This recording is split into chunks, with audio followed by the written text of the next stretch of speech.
The Drummer and the Great Mountain, a podcast where we share effective tips and practices for working with adults ADD, ADHD in a natural, effective way without the use of medications.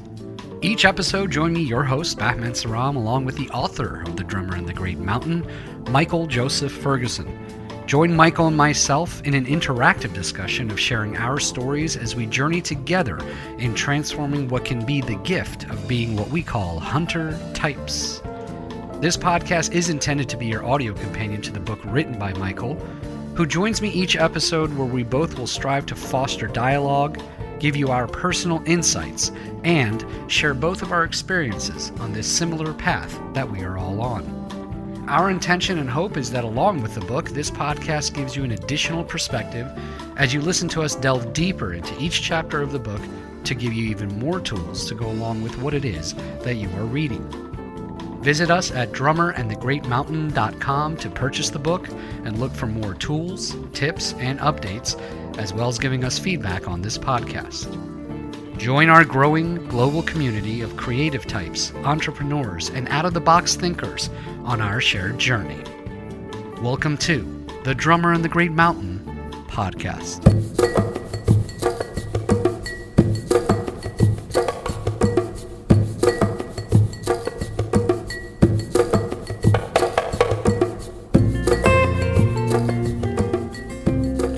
Welcome, everyone. Thanks for tuning in. I'm your host, Michael Joseph Ferguson. On today's episode, we will be discussing the sprint, then rest cycle, or hunt, then rest cycle for hunter types. Basically, what this is how do we get into good natural rhythms for ourselves when we're planning our day and planning our week so that we don't burn out. We keep ourselves at the top of our game and we anticipate when we need to take rest, which many of us do not do. We get forced into it because we're burned out. So we're going to talk about how to create and build that cycle of sprint, then rest into your day-to-day schedule. So just one quick note, our live online workshop that starts on September 26th is completely full. This is the fastest we've ever filled up. So I'm looking forward to working with all of you. And for those of you who reached out that weren't able to get in, just know that we will be doing another one in January. I need to cap the amount of people that join the group so I can give enough support to them. So that's why we do close it after a certain point. So if you're interested, just drop us an email at info@drummerandthegreatmountain.com and you can get on the wait list for the next one. Okay, so today's topic is the sprint, then rest cycle, or the hunt, then rest cycle. So before we get into it, let's define what the challenge is. The challenge is us hunter types tend to burn ourselves out, then get stuck in brain fuzz and indecision if we're not in touch with our natural rhythms. So the solution to this is practicing the habit of sprint, then rest, or hunt, then rest. So basically practicing working in sprints, then making sure you're taking time to rest and recharge. And this is both on a daily basis as well as longer patches of time. Okay, so let's revisit Tom Hartman's hunter-farmer theory of ADHD. In a traditional hunter-gatherer society, a hunter would expend a lot of energy in a short period of time going on the hunt and then bringing food back to the tribe. So during this time, our senses are really heightened and we were in hyper-focus mode. So that was what would be necessary to be a really good hunter in this society. So after this intense sprint, then we would bring the food back to the tribe, rest, probably create art, socialize. Like this is the habit that has been built into our DNA over millennia. And if you look at modern hunter-gatherer cultures that are still holding to this tradition, this is what they do. So we can take from this a key towards how do we schedule our day? How do we drop ourselves into this pattern so that we can get the most productivity out of our day, out of our week, and also know when to rest. So following this pattern of sprint, then rest, we can look at what is the importance of integrating both rest times during the day to avoid burnout, as well as scheduling days off. Like so many hunter types that I talk to, they don't actually take enough real downtime where we rest and take care of ourselves. We're kind of filling up with like halfway, well, I got to do this and I got to do this. And we always feel like we're chasing our tail, trying to get the next thing done. Whereas if we take time to rest, take care of ourselves, and really pay attention to what nourishes us, then we have more ability to focus and do what we do best, which is that hyper focus, focusing laser beam on something that really needs to get done.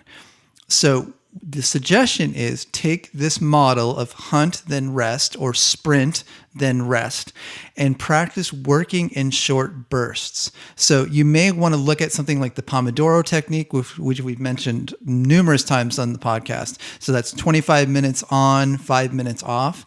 Or what I find for me works a little better is maybe doing like 45 minutes to an hour and then taking a 15-minute break. Find your rhythm that feels good so that you're taking a break so you're not getting lost in hyper focus.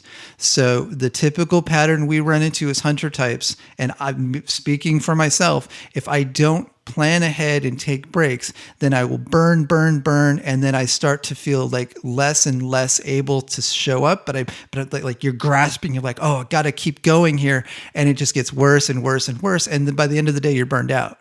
And actually, you probably burned about 4 or 5 hours. Where if you had rested, you probably would have gotten another good sprint out of the day. But because you stayed focused and didn't take a break, you actually reduced your productivity dramatically. And then the results of that are lower sense of self-esteem, stress, anxiety, overwhelm. I can't stress how important understanding this one piece is. I know each podcast we cover little fragments of this and we kind of touch on some of these. I've touched on this in the past, but I really want to laser beam on sprint, then rest, and with an underline under rest, taking a break, knowing what you need to recharge yourself. So all of this is predicated upon not assuming you'll be able to maintain heightened focus and productivity throughout the day. You need to let go of that idea. It doesn't work, and it could cause you a lot of emotional suffering if you assume you can maintain a heightened level of focus and productivity throughout the day. What I would offer is you're going to be more productive overall when you look at the bigger picture, when you assume you have a limited amount of focus and energy throughout the day, and you anticipate this and you plan accordingly. So you put things that are most important that you need to get done earlier in the day when your focus levels are higher, taking breaks even throughout that time. And then the more stimulating tasks, schedule those in the afternoon, those things that are easier for you to do where you're more engaged. Maybe it's with other people. It doesn't rely on you exerting a lot of willpower to get it done. Focus your willpower in the mornings when you're most clear and focused. And even through that time, take breaks. And then towards the afternoon, more breaks, shorter bursts of time, and ensuring that the tasks that you put in that chunk of time are more stimulating for you. They're easier for you to get done. So put simply, as a hunter type, taking regular breaks throughout the day will make you more productive. I guarantee it. It prevents you from getting lost in hyperfocus or going down the rabbit hole and then having brain fuzz and confusion. And this ties in directly with what we talked about last episode, which is about starting with the end in mind, getting clear about what you need to accomplish first so that when you get into that space where you're a little fuzzy and you're starting to lean into, I just got to grasp and just work really hard to get this done. And then you see just the dwindling productivity. If you exercise taking regular breaks throughout the day, which is sometimes very difficult for us. This is not always easy, but if you get into the habit of forcing yourself to take a break at least every hour, you will more than likely be more productive that day. Also, with this point, what I find is if you have a project where you're towards the end of the day and you've got a big thing still to get done, it's usually better just to punt that to the next morning versus trying to keep going into the evening, burn yourself out, not do a very good job where you could have stopped for the day, rested, got up early the next day and completed it. And I see this over and over again with my coaching clients. It's almost always a better solution, unless it's a really like you have to get it done by the end of the day or there's major consequences. It's much better to take that task, push it to the next day, get some rest, and then you'll be clear to tackle that task in the morning. Also, what taking breaks does is it gives our conscious mind a break and allows space for our subconscious to work on a problem. So I have found this so helpful when I'm working on a project, especially have a task that I can't figure out what to do next. I've learned over time that if I just stop, take a break, totally distract myself with something else, rest, the solution to the problem will bubble up from my subconscious while I'm doing something else. And so many people attest to this. You've probably seen yourself do this. So this is a common pattern for most humans, but for hunter types, the challenge is stopping. It's like having the gear shift to downshift and be able to slow yourself down. That's often difficult, but if you get in the habit from the beginning of the day in taking breaks, then towards the afternoon when you have a little less focus, your filters are a little lower. If you already have that habit in place, you're more likely to carry that habit through to the afternoon. For most hunter types, it's the afternoon, mid-afternoon slump. That's when we're most likely to get stuck in hyperfocus and then overwhelm and then anxiety. Like that cycle tends to play itself out. Whereas if you practice taking breaks throughout the day, when you get to the afternoon, you're going to be more likely to be with that pattern and go, okay, I need to just take a break, or have the clarity of mind to say, I need to stop now, close up shop, rest, maybe go exercise, get some sleep, and then get up the next day and complete whatever the task you're doing, instead of burning and trying to get it done and not doing it very well, and then throwing yourself off because you didn't sleep or you didn't eat, and then that cycle then ruins the next day, and on and on. You guys know this one. I'm telling you what you already know, but what I'm reminding you to do is be mindful of that sprint, then rest with an underline under rest. Become aware of how important that cycle is for you and integrate those times during the day where you take breaks. And a simple rule of thumb, you can either do the Pomodoro technique, which is 25 minutes on, 5 minutes off, or just take at least a 15-minute break or 10-minute break every hour. But you have to take a break every hour. If you don't do that, the odds of your focus and productivity going down is pretty high. So if you take the break, you're more likely you're going to be more productive as the day wears on. Okay, so here's some supporting actions that can help you integrate this sprint then rest cycle into your day.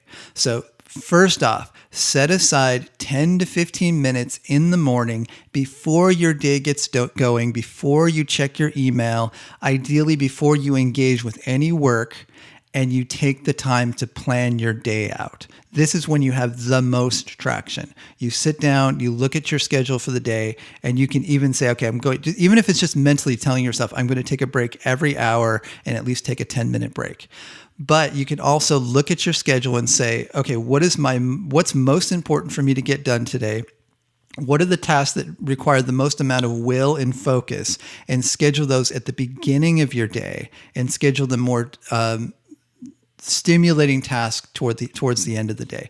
At this point, before your day is started, before the day starts to flood in, this is when you have the most traction. So if you take 10 to 15 minutes each morning to plan your day, you're more likely to practice this habit of sprint then rest.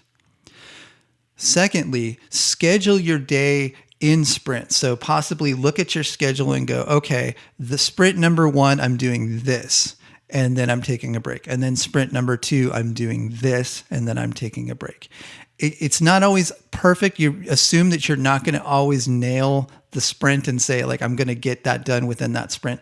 But having a general structure to work from is really helpful. with the assumption that you will probably slip a little bit and things won't get done as quickly as you anticipated, but at least you have a starting framework to work from. And this is where like the Pomodoro technique comes in handy, where you say, okay, this 25-minute sprint, I'm going to do this, and then I'm going to take a break, and then this 25-minute sprint, I'm going to do this. Hold it lightly. Don't make it too tight for yourself, otherwise it gets frustrating. But just see if you can think in terms of blocks of time where I'm doing this task, and then I'm taking a break, and then I'm blocking out another time to do this. And if you plan that in the morning, you're more likely to work in terms of those blocks. And then it becomes an art to find the way where you're flexible enough where if it takes longer than you expect, you either schedule it for the next day and move on to the next block, or you rearrange the next block of time so that you can continue the task that you're working on. The next supporting action for this is ask yourself, have you taken a rest day to recharge yourself recently? So have you taken a day where you've completely unplugged, you've turned off the screens, maybe you've gotten out in nature, that you found the things that you know recharge you and you've done them? Have you taken a rest day to recharge recently? If you haven't, schedule it, because even if you feel like you're way behind and there's all this stuff and I can't take a break right now, know that if you take the recharge day, you're going to be more able to do those tasks than had you not and just kept pushing and pushing and then burned out or blown up on somebody because they rubbed you the wrong way and that was it. It was the last straw. You were so stressed, and then you have to clean that up. We all know that one, right? So recharge day is not only just for us, it's for the well-being of the people around us. So a good journaling question here is ask yourself, what does the ideal recharge day look like for me? Really tune in, look, think back and think about other days where you're like, God, that totally recharged me. That thing, that action, that activity really did it for me. And then ask yourself, how do I schedule that soon? If you're really on burnout, then you got to look at your schedule and go, okay, I have to block this time out. I got to set a boundary here, because if I don't get this recharge day, I'm not going to be able to keep up with what's going on. And finally, the last supporting action in terms of maintaining the sprint then rest cycle is potentially scheduling a catch-up day. So this may be a work catch-up day. It may be a home catch-up day, home and family logistics. Scheduling a day where you stop the train for a little bit and just get to the place where you feel caught up. And there's usually about 3 or 4 actions that we're all carrying with us where, like, if we just get that done, it's just going to feel so good. And that's going to also contribute to us feeling like we can rest and let go and take a recharge day. So that may be a work catch-up day, home catch-up day. Basically, what does it look like to get to the feeling of being caught up? And so much of our stress as hunter types can come from not feeling caught up. We're just in that space where we're just tense, and there's always the next thing and the next thing, and we never just catch our breath. Whereas we say, okay, no, I'm hitting pause, and I'm maybe announcing to my coworkers, I need to work from home today. If you can do that with your job, and say, I just need to just catch up on things. And what I remind people when I'm working with them who have corporate jobs is that people respect that. Hunter type or not, it is common for all people to get to a place where there's just too many things on our plate and we need to hit pause to catch up. It's normal in a workplace environment. So get comfortable with honoring your needs, asking what you need so that you can get caught up. So you're not just people pleasing or just concerned that people will judge you harshly because you're going slow and you need to catch up. Assume that people want you to do well at your job. And you can also take this mentality into your home life where you need to say, okay, wait, I need a day to just catch up. I need to hit pause. There's just too many things going on. I need to just focus on getting a couple of these tasks done and having a conversation with people in your family and say, I need to schedule this day. How do we make this happen?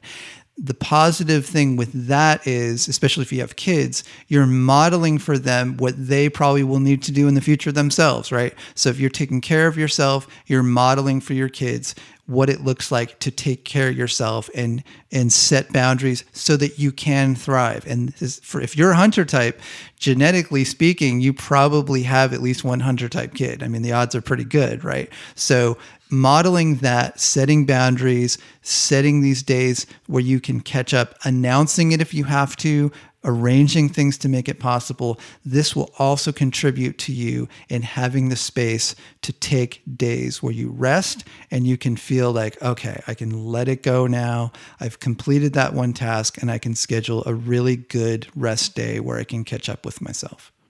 Okay, so your challenge for this upcoming week, if you choose to accept it, is see how many ways you can integrate the sprint then rest into your schedule.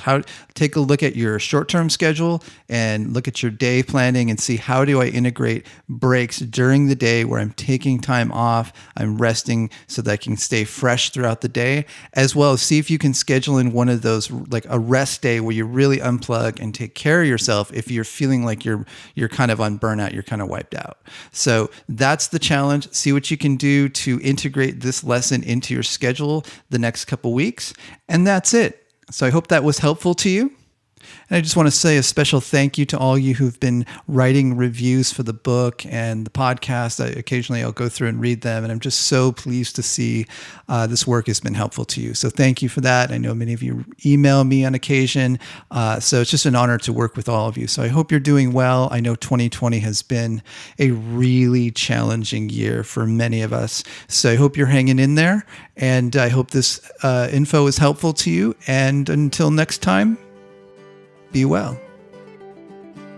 Thanks for joining us. If you'd like to learn more about the book, The Drummer in the Great Mountain, visit drummerinthegreatmountain.com. To join us on social media, click the links at the top of the homepage. Help us spread the word. We're a small press and reviews really help. If you've been enjoying the podcast or the book, consider writing a review on iTunes, Amazon, Goodreads, or your podcast app. If you're new to the podcast and want to quickly get up to speed on the concepts we discuss, check out our free 5-day mini course. Visit drummerinthegreatmountain.com/mini course. If there's a topic you'd like us to cover on future episodes, we'd love to hear from you. Please send us an email at info@drummerinthegreatmountain.com.